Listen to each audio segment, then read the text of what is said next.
our staff. We embrace the millennial Facebook almost 60 years, Yep. right? I know. Diversity is our thing, right? Are you ready? All right, so I'll start over again. Good afternoon, everyone. Thank you for coming to another Mystery Tea. Let's have a round of applause for John Charles Baker extraordinaire. Right.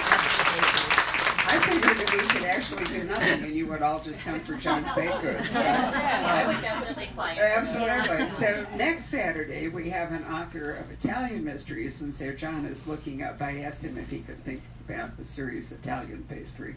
So we'll see. What's that great one that rolls up that everybody? Thank you, cannoli. I'm having a senior moment. I don't think that cannoli will be practical, but sort of along those lines. So, right. So if any of you have an Italian cookie recipe you think is outstanding, you can email it to johnc@poisonpen.com and he'll think about it. Or I will give it to my husband, also a baker extraordinaire. So here's our audience. Our authors, you're the audience. Lauren Willig on my left, who has been here, for virtually every book. Pretty much. I've been coming here for over a decade now, which is really scary. But this is the first time I remembered to wear a long skirt. I'm very proud of myself. Every year I hoist myself up here. I'm like, oh, drat. And this is being filmed. But this year, it came up the other night, literally up, so I'm really happy that you thought about that. Jennifer Ashley, one of her many names, but today Jennifer Ashley is immediately on my right, and then Kate Carlisle, who has some exciting news to tell you. Do you have some exciting news to tell us? No, it's Paige. Where's Paige? Paige Shelton. in the back. Oh, there she is. She will have some exciting news to tell you later in the day about a new book that she'll be doing. And Jen McKinley, who is over there, has only, 3 books out this fall? Slacker. Slacking off, are you? Okay. Well, anyway, we don't have a super common theme other than these are wonderful books and really fun to talk about. We have one Victorian book set in Barbados, which, how many of you know the author MMK, or have read? You wouldn't know her. Okay, so Lauren has described this book how? As The Thornbirds meets MMK book. Also as every good epic needs a cholera epidemic. We call that the MMK rule. Because I do think, her epic Trade Wind, although it has some questionable bits, is the model for writing a good colonial saga. Well, I'm a fan of the Fire Pavilions, although possibly one of the worst movies ever made. Yeah. What were they thinking? I know, it was so dreadful. As far as I'm concerned, that movie does not exist. Yes, good plan. But anyway, my late mother loved her books. So with MMK, you can go to Zanzibar, Kashmir, where are all the different places? Oh, yeah, she's all her death in books. And what I adore about MMK, both her epics and her mysteries, is that she takes you to places that you have never heard of in time periods you have not imagined, and by the end of it, you feel like you were living there. That's really true. The closest I will ever come to living on a houseboat in Kashmir is by reading Death in Kashmir, which I think she wrote. Did she write it before the war and independence? When did she write it? That one was just after the war. But was it before partition? It was before partition. Because that one, it's funny because that's the one I know least well. Because back in the days before the internet, when it was very hard to find books, I could only read the ones that my school library had, or the ones that local bookstores carried. And so Death in Kashmir I didn't find until I was in grad school and they came out in reprints. And so the others, I feel like I have an encyclopedic knowledge of her other Death in books. I can tell you all about the bits that annoy me in Death in Zanzibar. Yeah. But Death in Kashmir I have the very fuzziest memory of, and I seem to remember there's a skiing chase scene in it at some point, but that's about all that stuck. She didn't imagine the present position of Kashmir, I'm sure, when she wrote that book. So Jennifer Ashley, who has written many books, some of my favorite Regency detective stories, has started an Edwardian series with a cook, right? So think Mrs. Beaton if she were a detective. Something like that. Something like that, right. So this is the third one, Death in Kew Gardens. Yes. Awesome. And then Kate down there writes well, you write a lot of things, but this is one of your bibliophile series, right? That's right. And the historical hook, if we have one, is that part of this relates to a James Bond spy story? Is your microphone on? It has a green light. Is it on? There you are. Yeah, her husband that she Marys in this last book. The book before this, he was with MI6, and he had your basic James Bond background with 5 children in the family and a lovely mother and father. So, So basically, this is a new genre, the cozy spy story. I love it. just for this one. Just for this one? Oh, okay. All right. So, who would like to go first? Volunteers? Volunteers. Kate, let's start with you since you're over there. Okay. Ready. Tell us about Paris. That's a theme for June. We just had Martin Walker here. Cara Black will be here on Thursday. I've been promoting the books of Jean-Luc Vanadek, who writes these fabulous mysteries set in Brittany. Oysters are the real focus. Forget about the crime. And we're currently out of them, I think, because I keep overselling them. So Paris was going to be a natural for you to join this crowd in June. Yes, I wanted to focus on Derek's background. And he spent some time in Paris as an undercover agent. And I needed a reason to go back to Paris and write it off. So we did all the things that he and Brooklyn do, including truffle hunting in the countryside. Certainly not in the Bois de Boulogne. Where were you? Out We in were the in countryside? Périgord. And the Périgord, which is Martin Walker's territory for Bruno, right? Right, and they meet up with an old friend of his, and he's a spy, of course, but they're just old friends, and they have a mutual friend that has opened a spy shop in San Francisco. So As Ned, one would, right? yeah, of course, Ned tells Derek and Brooklyn to be sure to go see Owen at the spy shop in San Francisco. The spy shop is named Spectre. And so they spend the first chapter, I should say, in Paris, and then they're back in the city and eventually go visit Owen at the spy shop, and murder and death and horrors ensue. Your ordinary bookshop scenario, right? Basic story. Why doesn't anybody come here and want to live out a novel? Well, actually, I don't. We only have fake dead bodies unlocated. And last time the floor got resurfaced, they took up the body thing. So I'm going to have to lie down with yellow paint the next time we do it. It's like an Instagram pose. You know? Right. Right. So I mean, that's a lovely premise. Now, for those of you who haven't read a lot about Paris and Spice, I could recommend Mark Pryor's books to you. And the first one, which is called The Bookseller, is in fact about the bouquinistes, the people who run the bookstalls along the left bank. But his sleuth is with the American Embassy and Security, but actually has been a spy. So, you know, it ties right into what Kate's writing about. The bouquinistas are where Brooklyn spends a lot of her time while in Paris. And in fact, she finds the book that is the book within the book for this story, and it is The Spy Who Loved Me by Ian Fleming. And it's just turns out to be a first edition worth, $10,000, and the spy shop is very interested in putting it on display for their anniversary celebration. That's a perfect title for a book you find in Paris, right? Okay. Yeah, I love that. So, where are you with your other series? Because you write about, was it home renovation? Yes, the Fixer Upper series. Right. The last one came out in November. I have the next one in October, end of October. It's Shot Through the Hearth. There's a theme here again. I know. I love those titles. Do you make the titles up, or does your publisher assist? They occasionally assist, but the Fixer Uppers, I've been lucky to come up with them because I don't know why.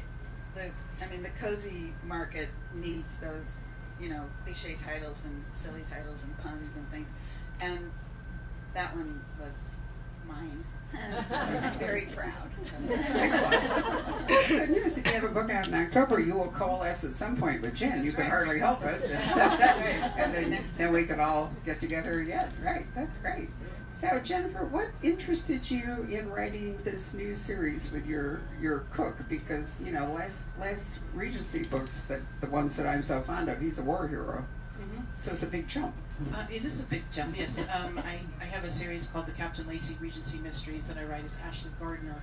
And he is a Napoleonic war hero who's come back to London and starts, you know, solving crimes for something to do. He's born.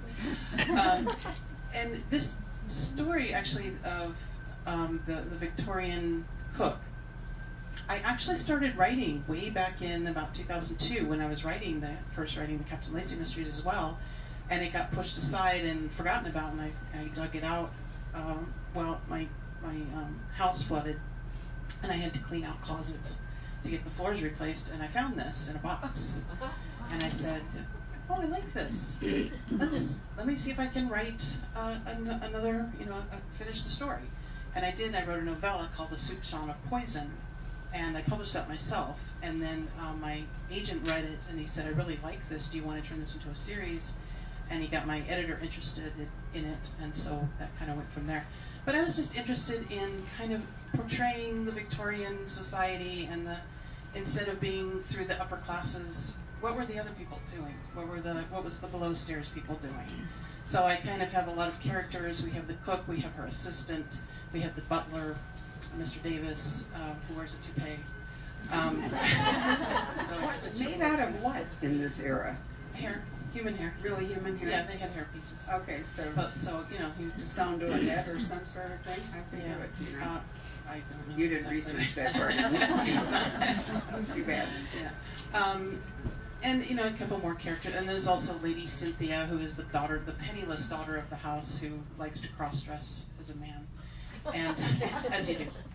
And it's just really fun cast of characters. And in this one, I kind of got interested in Chinese immigrants at the time, because I was London and England is just such I say a melting pot, but I say also a revolving door. There's just people coming in from all nations because of the British Empire.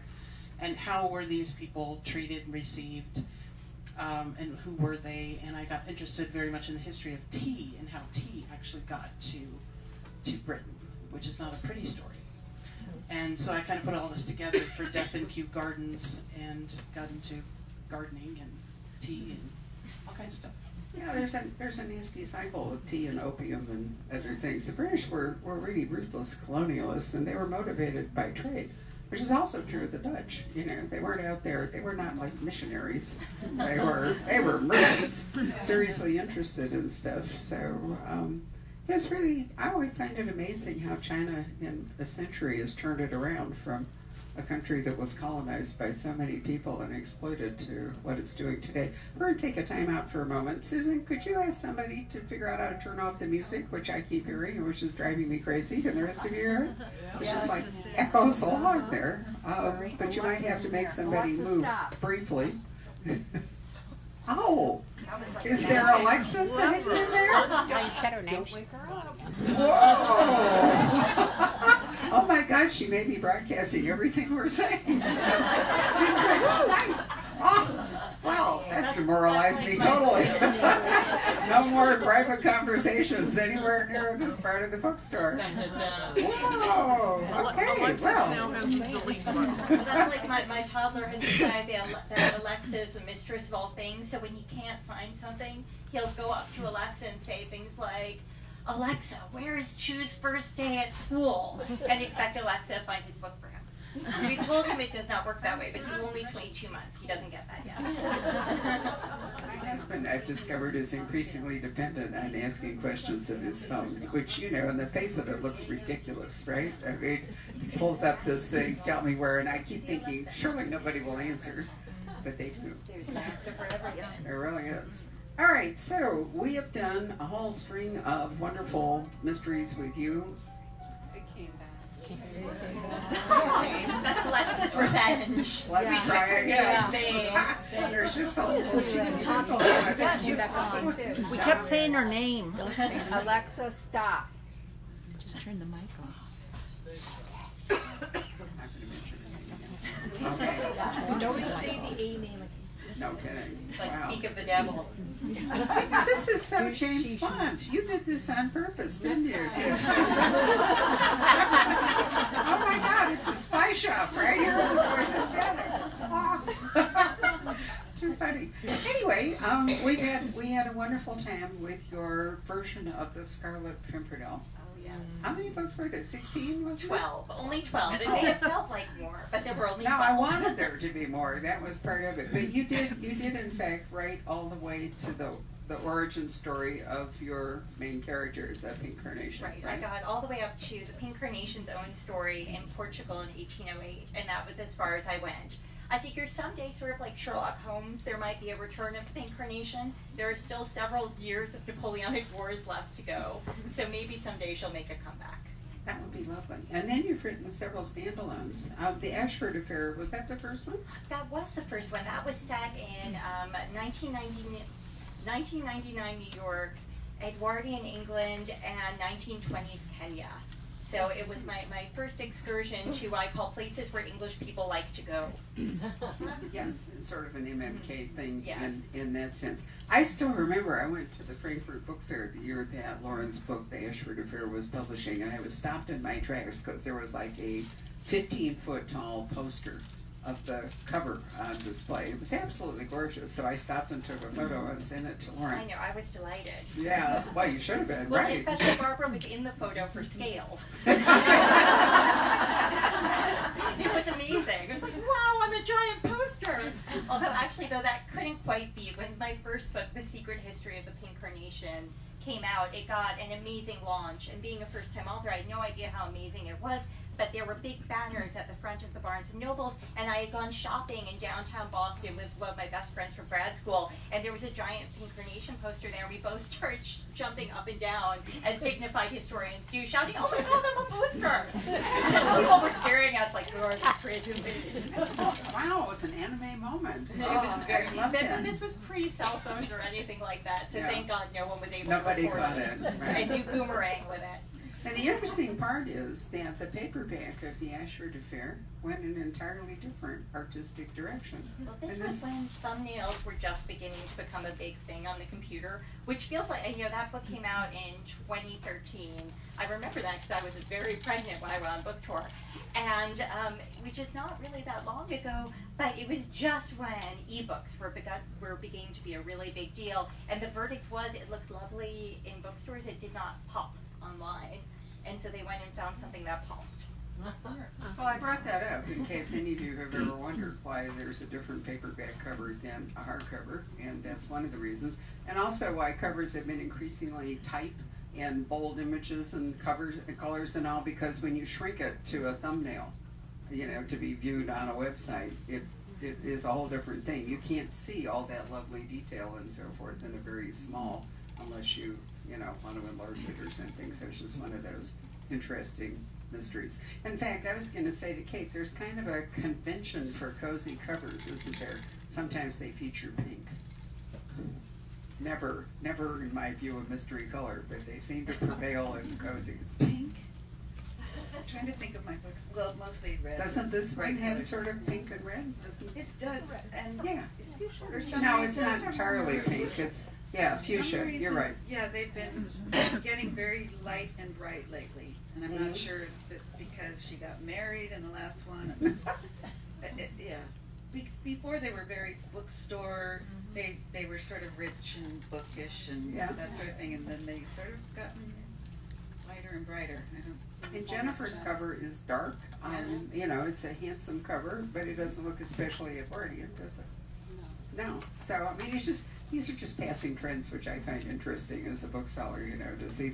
I also sometimes think they do this as with Agatha Christie, just to trick you into thinking you've never actually read this book before. The worst is when they change the title. That surprised me. Yeah. There's that, yes, Like also. Carol Nelson Douglas's brilliant Irene Adler book, Good Night, Mr. Holmes. And years later, I stumbled upon one by her called The Adventuress. I was like, yes, another Irene Adler book. That was the first one, repackaged.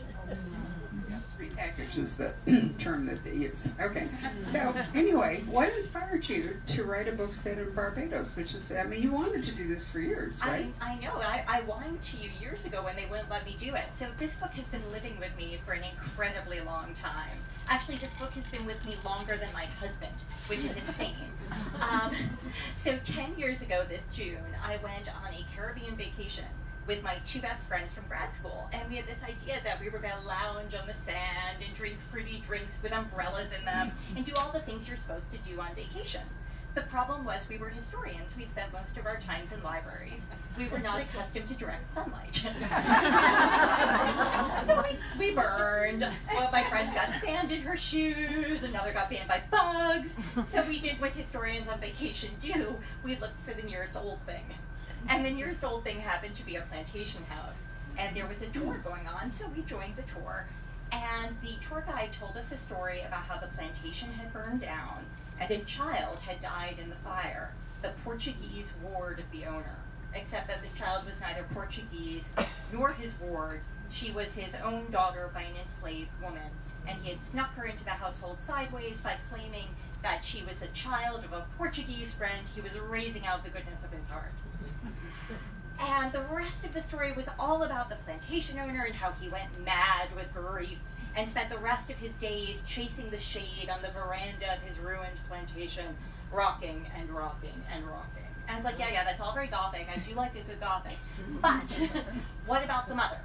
Where was the mother in this? And no one could tell me. No one knew who the mother was. They didn't know her name. They didn't know anything about her. No one could tell me whether had she been in the household. Had she been snuck in as a nursemaid where she could be with her child, but her child wouldn't know who she was? Had her children been taken from her without her consent? Because they're actually, in the real story, there are two Portuguese wards, so there were two children.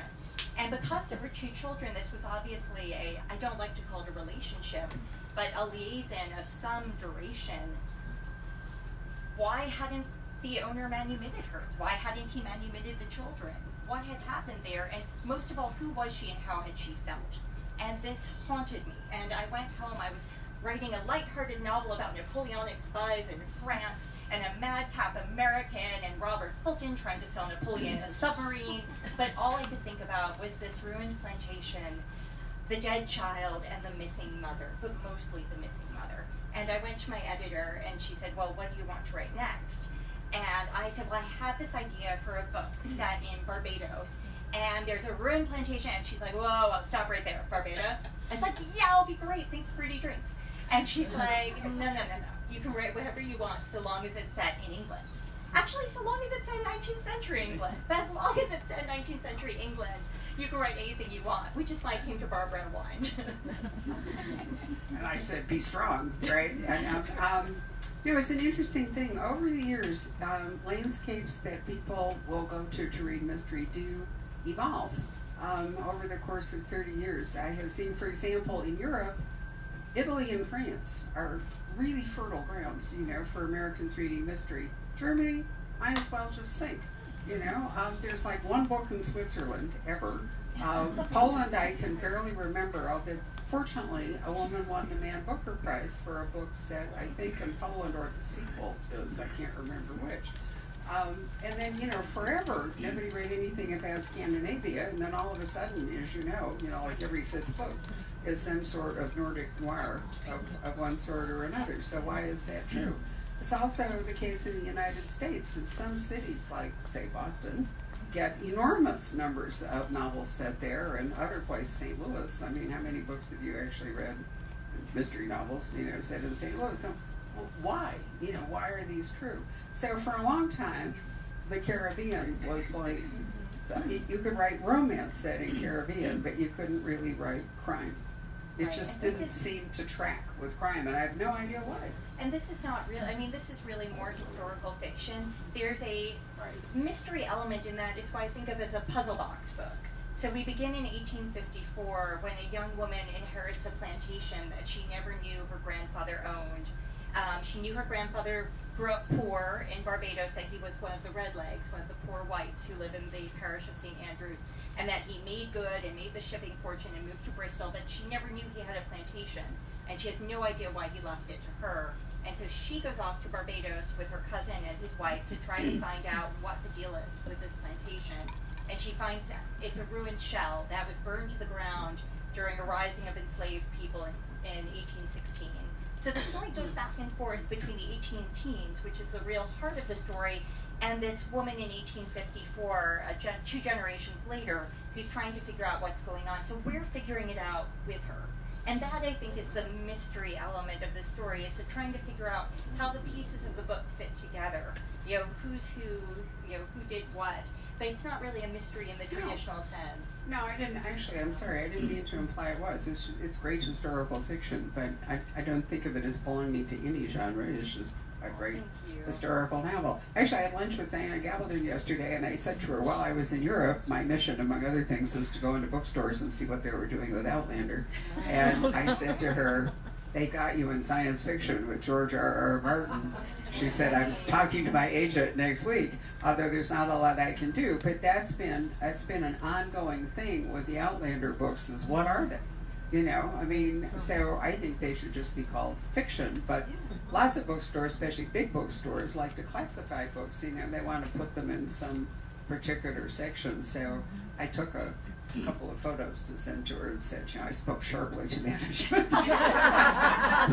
Since my Portuguese is really poor, it didn't get me anywhere, but nonetheless, I did, you know, I spy, the book spy, to try to figure that out. So we don't do that here. We just, you know, we just call them fiction, and, you know, you can fend for yourself.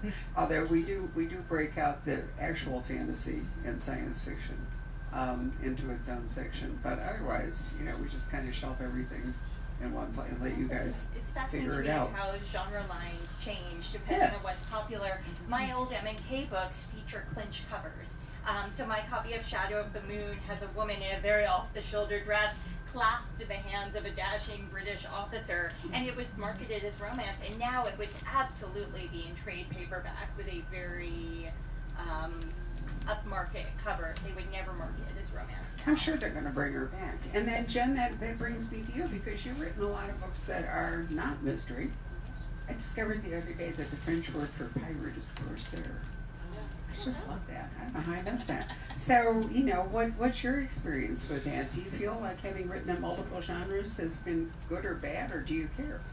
I enjoy writing multiple genres. I get the advice over and over again not to do that. Do not write multiple genres. But I like to read such a variety, and I can't imagine just writing one thing like contemporary romance or something. I have a contemporary romance series that I'm finishing up with. The last book will be out in August, and I'm going, phew.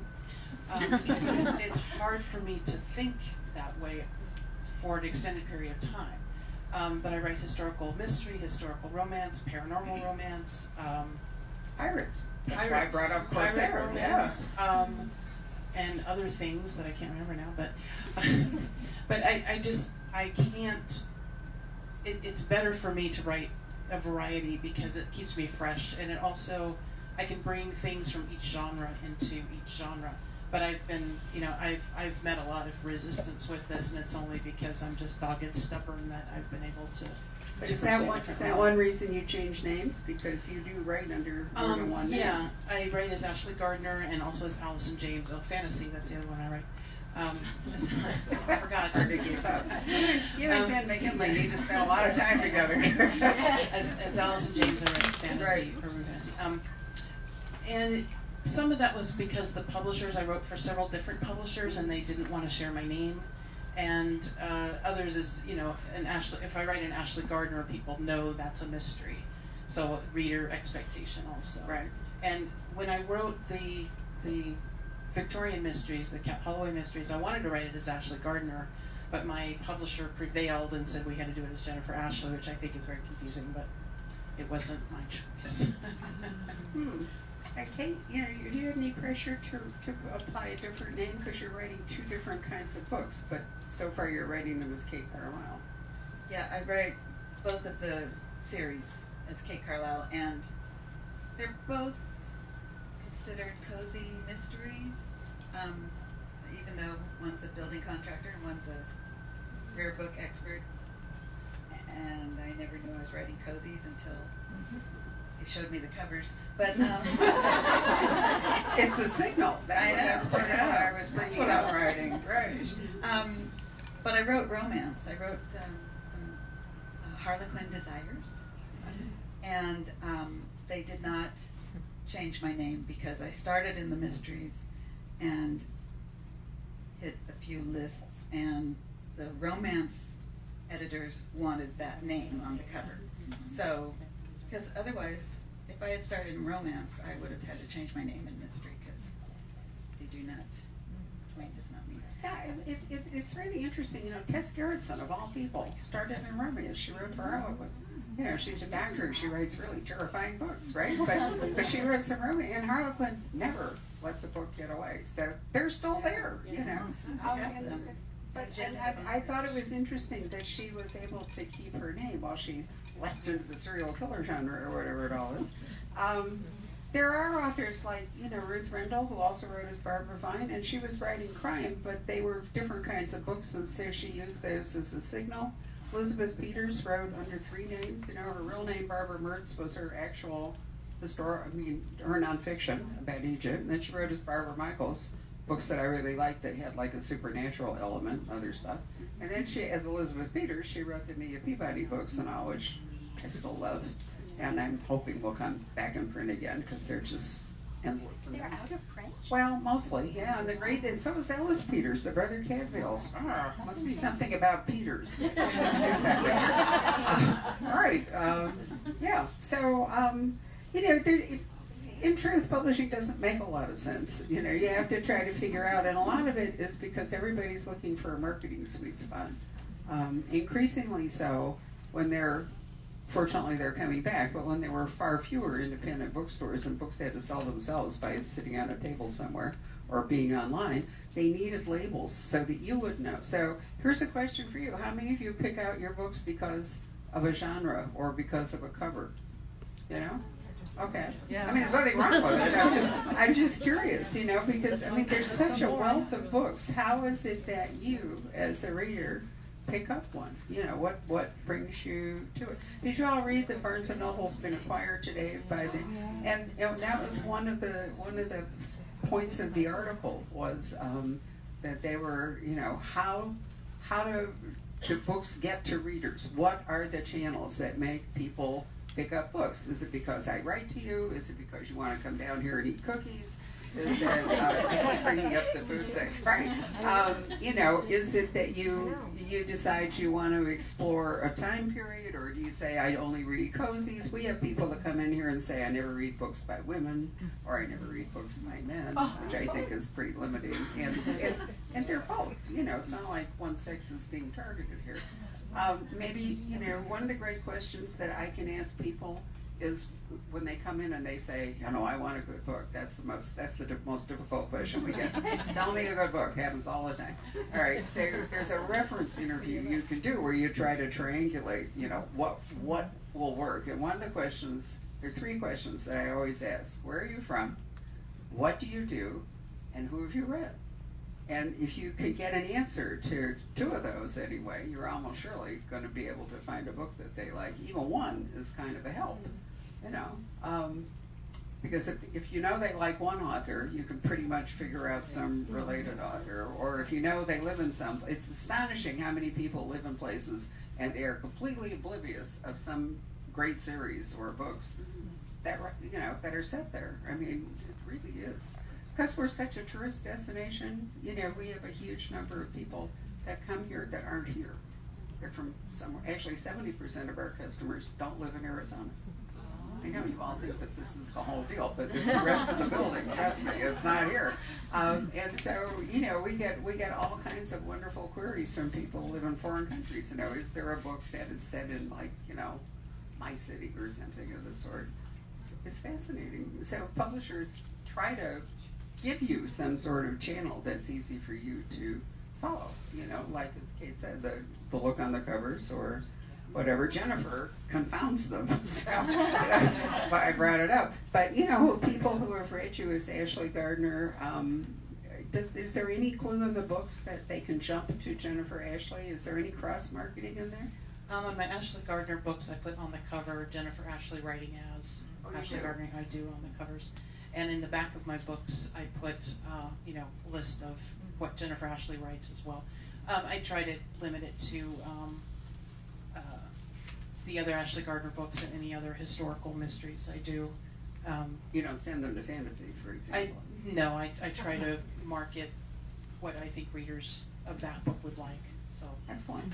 How was it for you when the Pink Carnation came to a halt and you wandered into a different sort of book? Did you find, did anybody ask you to change your name, or? Well, I did it sideways, the way I do most things, and sort of quasi by accident, because I had been so worried about being behind deadline on the 9th Pink book that I wound up turning it in way ahead of deadline.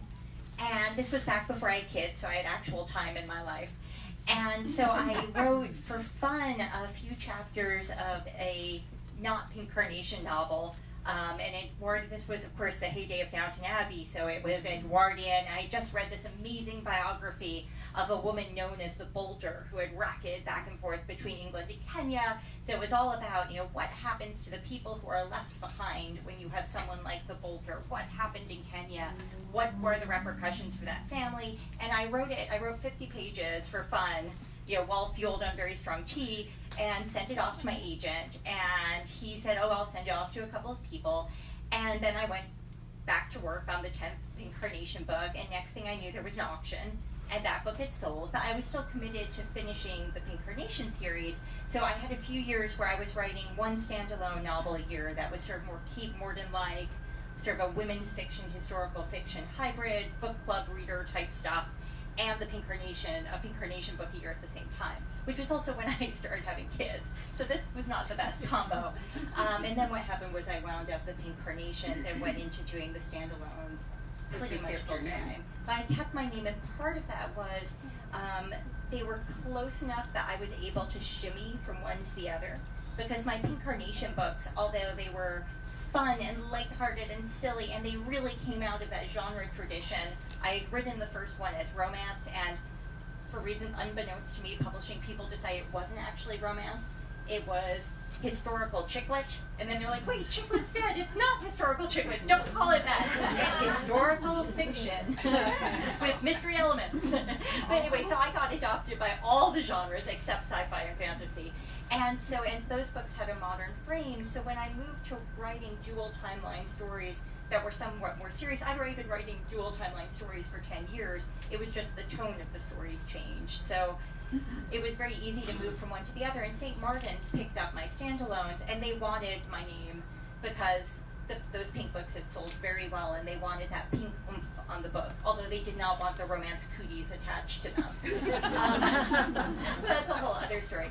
And also I wrote under my real name, and I had very strong feelings about writing under my real name, because my feeling was when my first book was purchased by a publisher, I was in my first year of law school, and my feeling was if I was proud enough of these books to write them, I should be proud enough to have them published under my own name.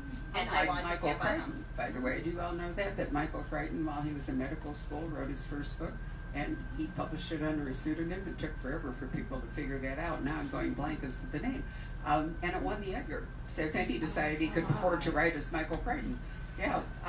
Does anybody? No, I'll have to look it up at some point. But seriously, if you look back into the history of Michael Crichton, his very first book came out under, I can't even remember what the name was. So sometimes people hedge their bets. British academics, for example, never wrote crime under their real name because it was just too déclassé if you were at Oxford. So you have Edmund Crispin, who was really Bruce Montgomery, and you had, oh Lord, there were a whole bunch of them.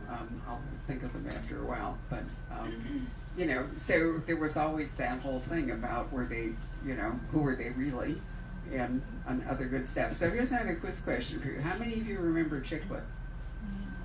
How many of you remember the cover, the absolute all-time consistent Chicklet cover? No, you're all going blank.